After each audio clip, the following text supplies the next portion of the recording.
Bonjour à toutes et à tous, bienvenue pour cette nouvelle vidéo.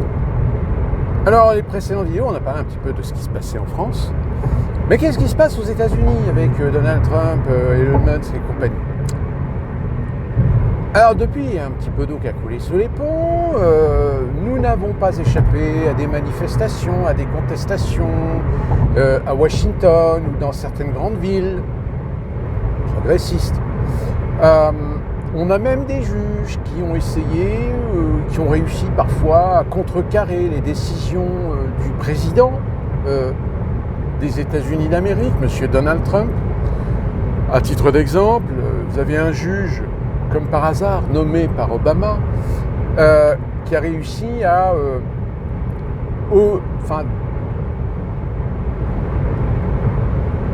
trouver l'obligation de verser les sommes contractuelles de l'USAID. L'USAID, vous savez, c'est cette administration d'aide au développement. On s'est rendu compte qu'elle ne faisait pas que de l'aide au développement, mais aussi du placement de produits pro-américains dans un certain nombre d'organismes, surtout d'organismes de communication, de médias. Et donc ce juge a réussi à obtenir l'obligation que l'État fédéral paye les sommes contractuellement accordées par l'USAID. Peut-être qu'en effet, quand Musk décide de couper court à cette organisation, derrière, ça pose des problèmes aussi contractuels. C'est-à-dire que tu peux fermer une agence, mais si l'agence a signé des contrats pour fournir de l'argent à tel ou tel organisme, à tel ou tel pays, l'État fédéral est un petit peu obligé de respecter cet accord. Alors oui,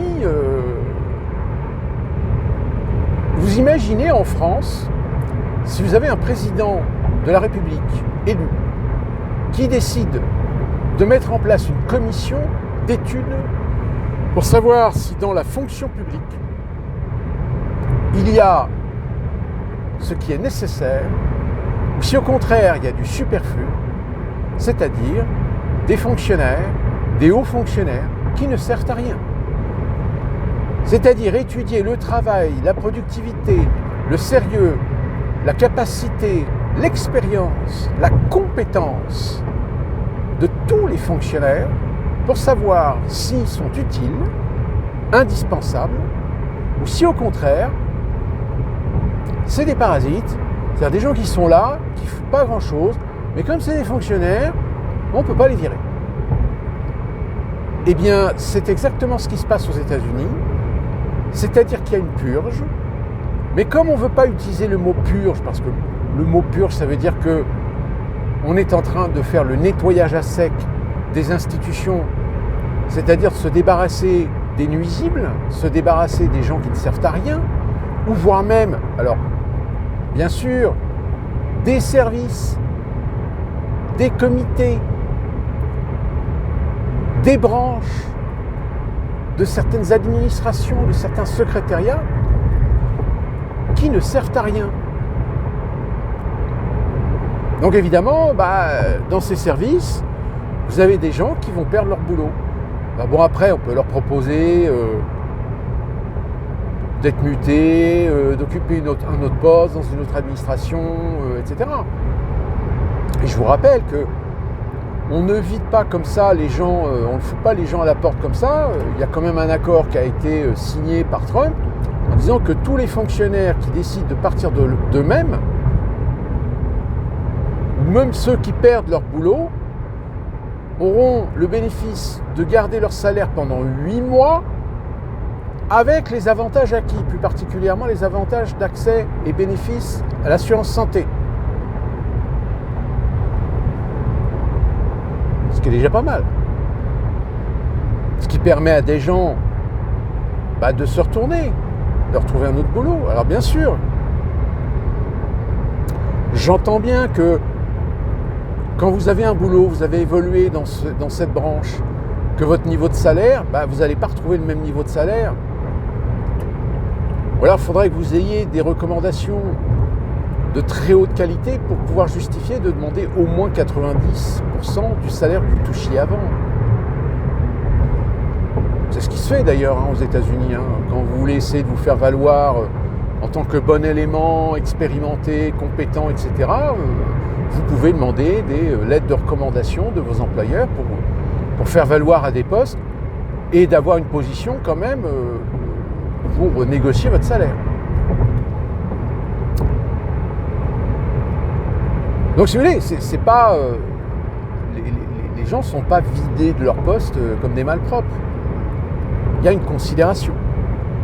Mais malheureusement, vous savez, même avec tous les efforts que vous pouvez faire, il y a des gens qui en ont gros sur la patate. Il y a des gens qui ne veulent pas tout perdre. Il y a des gens qui veulent rester, qui veulent légitimer de rester. Il y a des gens qui veulent rester, prétendent qu'ils sont indispensables, alors qu'en réalité, c'est des branleurs. Ils ne foutent rien.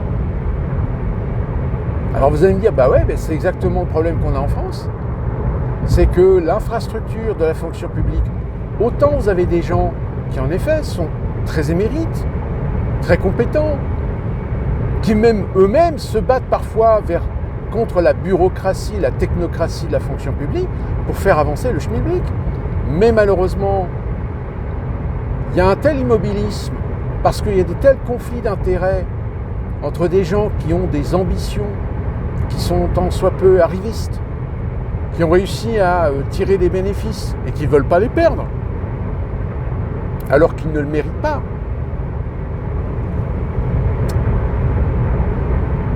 C'est ça qui fait peur en fait. Alors j'entends bien, je vous ai dit, attention, je ne considère pas que Donald Trump est un parfait président, au contraire. C'est pas franchement le personnage qu'il aurait fallu aux États-Unis. Mais néanmoins, il est celui qui démontre de par ses actions que, sans doute, on lui a donné une mission qui est d'accélérer le mouvement. C'est d'aller plus vite. Alors aller plus vite, ça veut dire quoi ? Ça veut dire que faire en sorte de réaffirmer le leadership américain à l'échelle mondiale, tout ce qui pourrait aller à l'encontre, l'Union européenne par exemple, tous ceux qui ont voulu se croire aujourd'hui opposés aux États-Unis alors que sous l'administration Biden, ils étaient limite le doigt sur la couture. Voilà, je veux dire... Mais de toute façon, on commence à entendre une petite musique au loin de gens qui commencent à vous expliquer, et c'est une des raisons d'ailleurs pour laquelle Jacques Attali a eu ce propos récemment concernant la Russie, concernant qu'il fallait nous réarmer, concernant que, attention, machin, etc. C'est parce que le mec, il sent lui aussi que sa crédibilité, que son influence, que les leviers qu'il avait, tout est en train de partir à volo. On est en train de les remplacer. Et on est en train de les remplacer, pourquoi ? Parce que on est en fait dans une fin de cycle. C'est-à-dire que ça fait des décennies qu'on a mis en place un modèle avec un certain nombre d'influences, un certain nombre de doctrines, un certain nombre de leviers, un certain nombre de curseurs, de telle manière à ce que on garde la main, tout en ayant ce décorum de jolie petite démocratie respectueuse des droits de l'homme et des libertés fondamentales. Alors qu'en réalité, oui, si tu es un gentil petit mouton qui ne réfléchit pas, qui ne pense pas et qui ne critique pas et ne conteste pas, évidemment que c'est sur toi qu'on va aller chercher le consentement. C'est toi qu'on va appeler pour les sondages. C'est pas celui qui est identifié aujourd'hui comme ayant participé à des manifestations de Gilets jaunes. Évidemment que cette personne-là, on ne va jamais l'appeler pour un sondage. Parce que vous savez que les sondages, c'est plus à l'ancienne.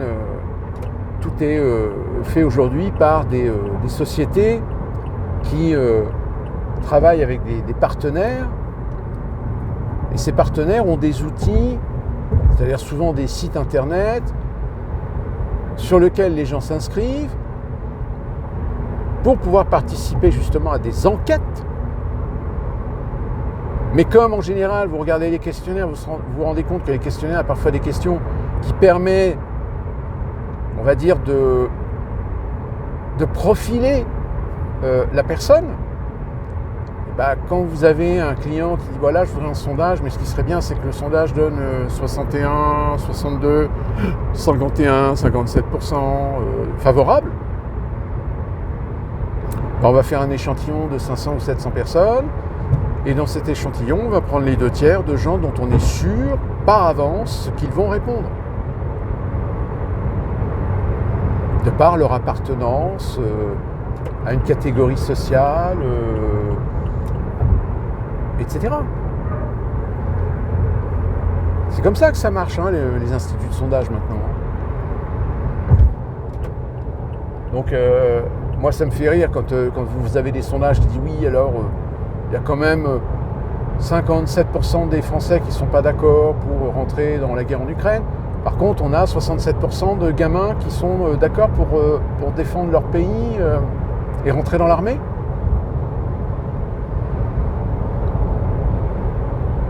Hein ?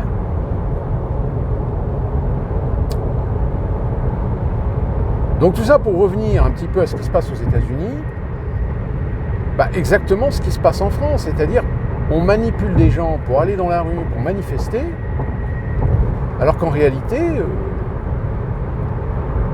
il y a une certaine forme de légitimité dans l'action. Encore une fois, comme je vous le dis, parce qu'on est dans une fin de cycle. Donc on essaie de changer les règles du jeu, on essaie de changer les curseurs, sauf qu'évidemment, vous savez aussi bien que moi, et je pense que vous avez cette expérience dans les entreprises, c'est que dès que vous changez quelque chose, vous êtes toujours confronté à des gens qui ne veulent pas de changement. Alors que ce changement, malheureusement, il est inévitable. Et vous avez même des fois des entreprises qui font en sorte de faire un changement progressif et non pas faire un truc brutal. Parce qu'un truc brutal, en général, ça passe jamais. Passer en force, ça ne fonctionne pas. C'est un peu, si vous voulez, comme ce phénomène où en France, on a encore des gens qui pensent qu'ils vont continuer à pouvoir bosser comme ils ont toujours bossé depuis 20 ou 30 ans jusqu'à la retraite. Sauf que le jour où on leur dit, non, là c'est fini. Là, c'est soit tu te reconvertis dans un autre métier, soit tu t'acceptes une évolution, mais avec plus de responsabilité. Mais ton métier, de toute façon, ton poste, dans 6 mois, il saute. Ah ouais, non, vous n'avez pas le droit, c'est pas normal, c'est injuste. Si, en fait, ils ont le droit.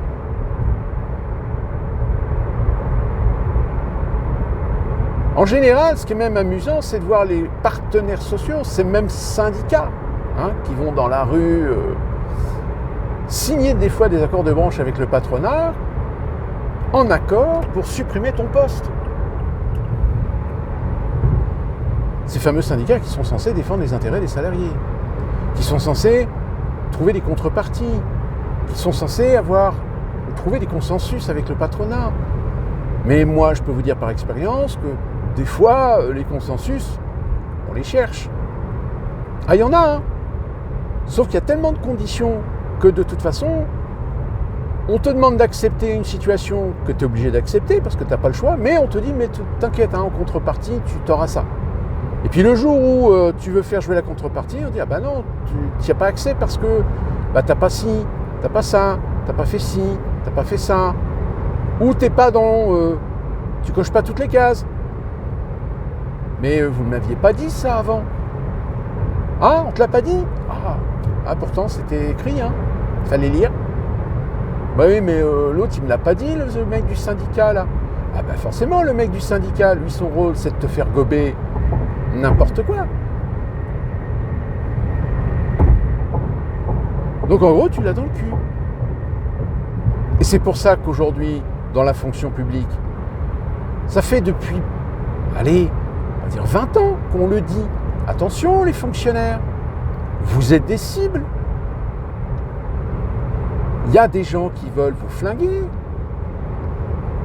qui veulent vous remplacer par un marché, par une libre concurrence.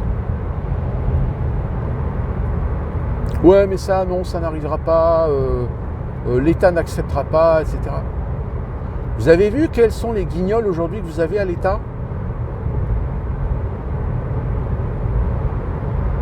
Vous avez vu pendant 5 ans un président socialiste qui s'appelle François Hollande faire une politique de droite libérale ? Et, non mais ça, est-ce que vous l'avez compris ça ? J'en doute pour certains, parce que c'est le même mec qui avait dit pour essayer de vous dissuader, oui, mon ennemi c'est la finance. Ouais. Puis 24 heures après, le mec il débarque à la City pour assurer, non mais vous savez, c'est juste un argument politique, mais vous êtes mes amis, bien sûr qu'on ne va pas s'attaquer à la finance. Et personne en France s'attaquera à la finance de toutes les manières, parce que la finance, c'est elle qui a l'argent. C'est auprès d'elle que l'État emprunte. Ah ben oui, mais ça pareil, il y a plein de gens. Quand vous avez la von der Leyen là, qui vous annonce que 800 milliards, mais qui c'est qui va payer ? Vous croyez que c'est les riches ? Non, c'est vous. Indirectement, c'est vous qui allez payer. Comme tout l'argent qu'on a déjà filé à l'Ukraine. C'est pas de l'argent qui vient des caisses, les caisses sont vides. Donc c'est des emprunts. Des emprunts et des taux d'intérêt. Et qui les paye ? C'est vous. C'est vous avec vos impôts. C'est vous avec la fiscalité. C'est même pire, c'est vous avec la fiscalité à la fois à l'échelle nationale qu'à l'échelle locale. Non, parce que on vous dit, on vous a baissé les impôts. Ah oui, on a baissé les impôts. Ah oui, on a supprimé la taxe d'habitation. Ah oui, on a supprimé la redevance télé. Mais vous inquiétez pas, ils ont rattrapé, même des fois ils ont payé plus cher sur autre chose. Parce que si vous payez plus la redevance télé, vous inquiétez pas que quand on fournit un budget à France Télévisions, déjà le budget il a été augmenté, mais excusez-moi, mais il vient d'où l'argent ? Ah évidemment, l'argent ne vient plus de la redevance puisqu'elle n'existe plus, mais elle vient d'ailleurs. Sauf que c'est tellement opaque qu'en réalité, si ça se trouve, si on fait une répartition du budget de France Télévisions par tête de pipe, vous allez vous rendre compte que finalement, ça vous coûte plus cher que si on avait gardé la redevance. Donc encore une fois, vous êtes fait baiser.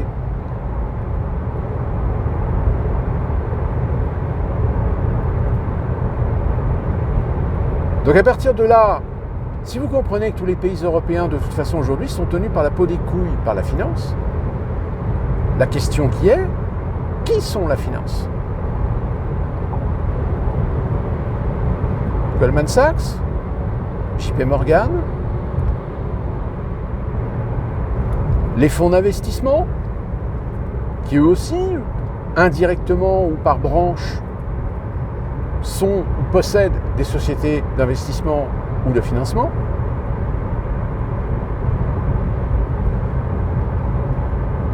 L'argent, c'est le nerf de la guerre. Je vous l'avais dit dans la précédente vidéo. Ça n'a jamais été aussi vrai. Aujourd'hui. Donc, si vous voulez, aux États-Unis, c'est pareil. Sauf que le problème aux États-Unis, c'est que 74 millions d'Américains ont voté pour Donald Trump.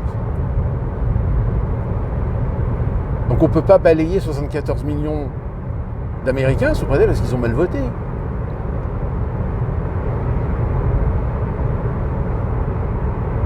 Donc ça veut dire que c'est symptomatique. Donc ça veut dire qu'il faut prendre en considération ce phénomène. Se poser les bonnes questions, se dire est-ce que finalement les partis traditionnels, la politique traditionnelle, aujourd'hui, elle ne vaut plus rien. J'ai même envie de dire en France, regardez Emmanuel Macron, pourtant Emmanuel Macron, il a toujours dit que je ne suis ni de droite ni de gauche. Bon, sauf que, évidemment, on a fait un concours de circonstances de telle manière à ce qu'on a réussi à faire voter des gens qui n'auraient jamais voté Macron par défaut, mais parce que c'était Marine Le Pen en face. Donc, évidemment, le piège s'est refermé par 2 fois. Et vous inquiétez pas, ils vont vous la refaire en 2027.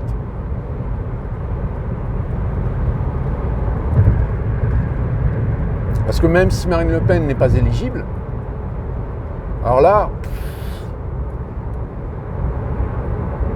soyons sincères, vous imaginez Bardella dans une campagne présidentielle?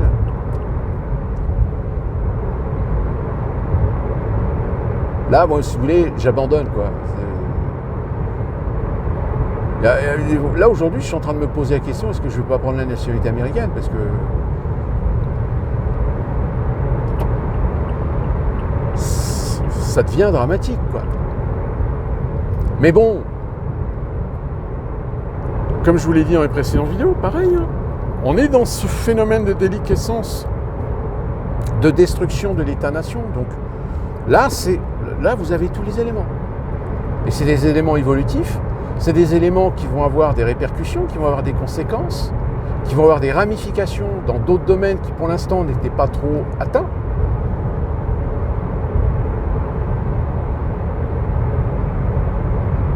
Je veux dire, pourquoi un président de la République est en train de vous focaliser d'une peur contre la Russie, alors que le mec est même pas foutu de se faire respecter par un autre pays qu'on appelle l'Algérie?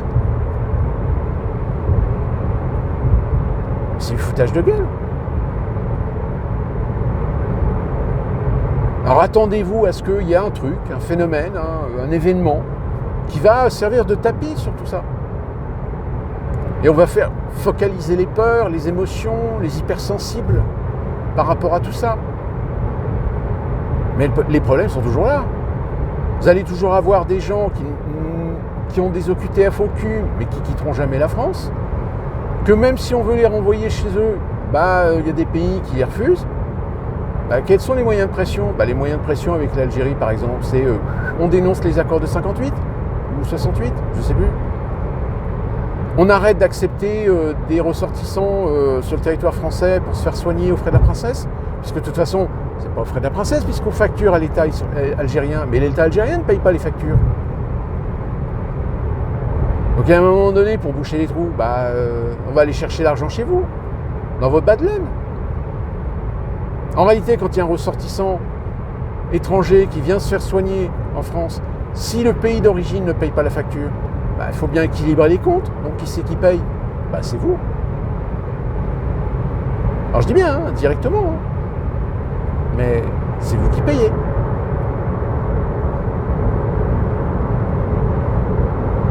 Donc il y a un moment donné, si vous voulez, là il y a déjà une distorsion du système.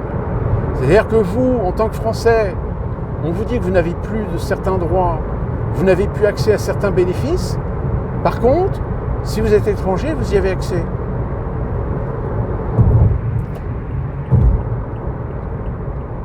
Vous savez qu'aux États-Unis, ça, vous ne pouvez même pas l'imaginer.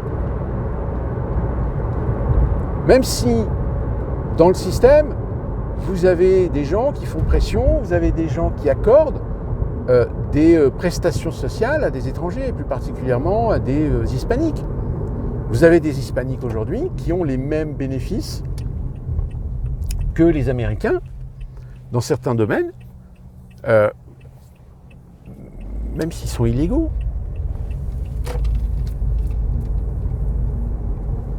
Pour terminer, je vais juste, par exemple, parler des illégaux aux États-Unis. Petite anecdote. Vous savez, dans une précédente vidéo, il y a quelques semaines ou quelques mois, par rapport à l'immigration aux États-Unis, là, dans mon entreprise, vous avez des magasins, ils ont perdu la moitié de leur effectif. Pourquoi? Parce qu'on s'est rendu compte qu'en réalité, ils n'avaient pas des papiers légaux. Ils avaient des fausses green cards. C'est con. Et c'est un peu partout comme ça aux États-Unis. C'est-à-dire qu'il y a des sociétés, même des sociétés qui ont fermé les yeux sur la légalité sur le territoire de certains émigrés, sauf qu'aujourd'hui, les entreprises, elles risquent très, très, très gros. Donc là, elles sont obligées de dire, non, désolé, je ne peux pas te garder parce que, comme tu n'as pas de papier, comme tu n'es pas légal, moi, j'ai pas envie de me retrouver en tôle. Donc voilà ce qui se passe aux États-Unis. Donc voilà, oui, vous avez des rageux, vous avez des gens qui commencent à faire de l'esbrouf, parce que Donald Trump, c'est le méchant dans l'histoire. Donald Trump, c'est Donald Trump, quoi.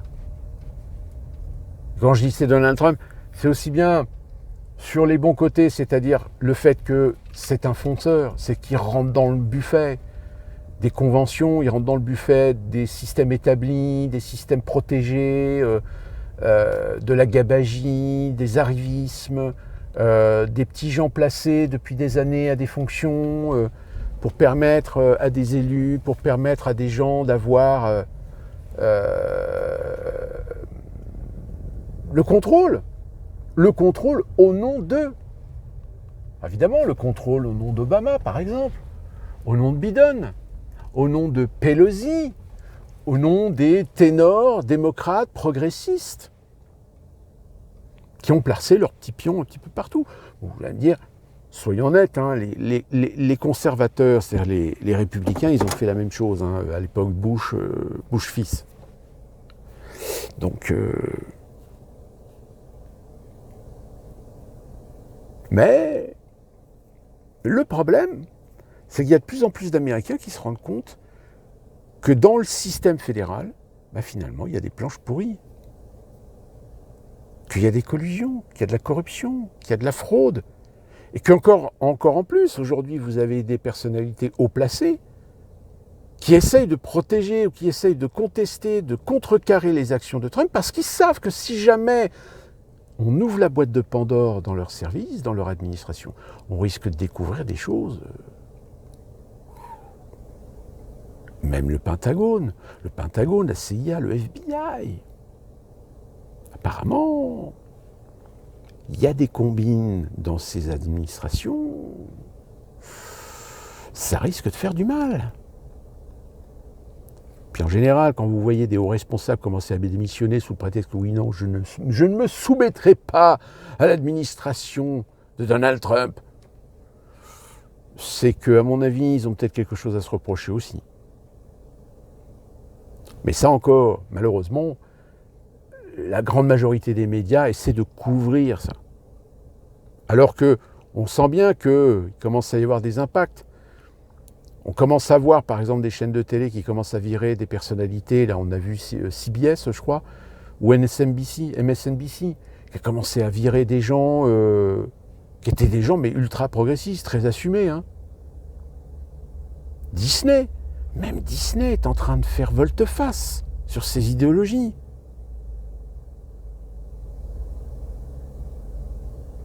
C'est que, quelque part, on peut dire ce qu'on veut de Donald Trump, mais à mon avis, le vent tourne. Le vent tourne parce qu'il met en évidence que toutes les politiques progressistes, toutes les politiques idéologiques qui ont été mises un peu partout, ça ne fonctionne pas. Ça ne sert à rien. Si ce n'est caresser dans le sens du poil un électorat. Mais vu l'électorat, il n'a pas permis de élire Kamala Harris, donc c'est que finalement peut-être que ça ne marche pas. Et qu'il va falloir peut-être trouver une autre stratégie. Enfin, malheureusement, comme en France, vous avez toujours les neuneux, c'est-à-dire ceux qui ne veulent rien écouter, qui ne veulent rien voir, qui vivent dans le déni de l'échec, dans le déni de la défaite.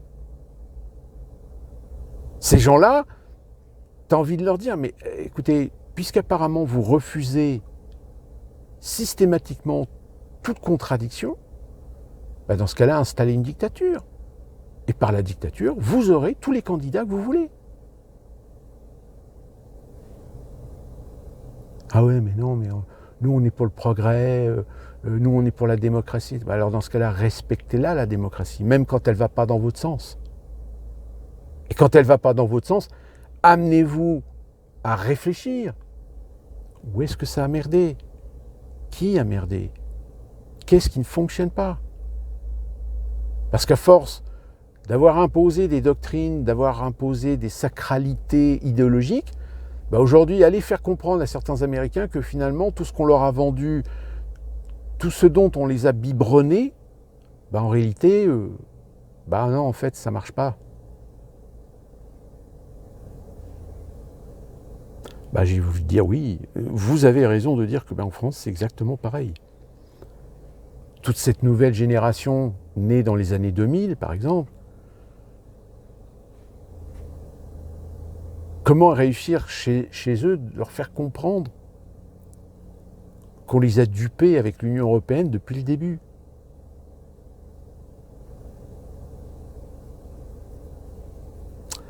Affaire à suivre, les enfants, si je me permets, parce que on sent venir un tsunami d'événements qui, au final, dans le réel, ne sont pas des événements insurmontables, mais dont on va s'instrumentaliser pour vous vendre encore plus de peur.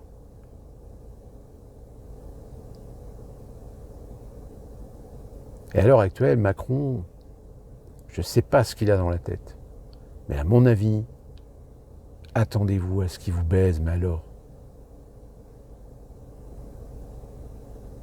bien profond.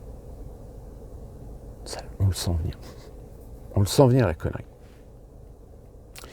D'ici là qu'on se retrouve pour une prochaine vidéo, portez-vous bien, soyez prudents, soyez alertes.